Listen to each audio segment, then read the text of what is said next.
Hi friends, hola amigos. Thanks for joining our monthly STEM time. We will be using supplies that hopefully most of you would have around the house so you can experiment with me. Let's get started. Okay, so what you're gonna need is a glass of water, a bowl, and then some Skittles. I had a little fun size pack and I picked the ones that have a very clear S that you can see. I don't know if you can see that in the camera, but it's got a very clear S. Some of them are kind of faded. So what you're going to want to do is put those Skittles with the S facing up in the bowl. We'll do it like this. Okay, so my S's are facing up. Let me get a little closer. There we go. Okay, so now what we're going to do is we're going to gently pour this water in there, and then we're just going to see what happens.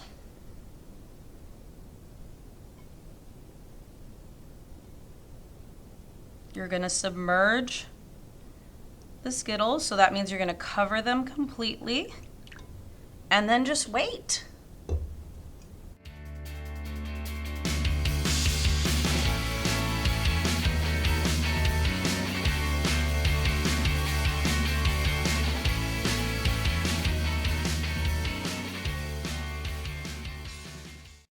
Okay, do you see that right there? That S is starting to slide off, and I'm noticing that the colors are sinking to the bottom of the bowl.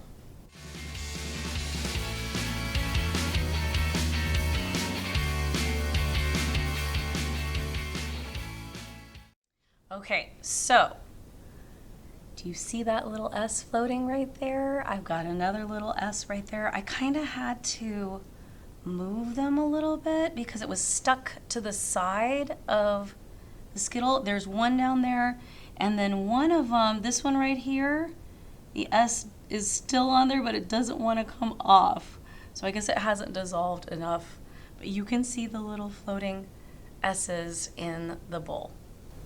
I hope you had fun experimenting with the Skittles. The dye on the candy is water soluble, which means it dissolves or mixes with the water. The dye in the candy is also more dense in the water, so it stays at the bottom of the bowl instead of floating to the top. The S on the candy is made up of edible paper that is not water soluble, so it floats, which means it's less dense than the water. To explore further, you could try different candies. I'm thinking M&Ms might be a good substitute, and see if they might give you the same results. Please let us know what happened during your experiment. Thanks for joining us.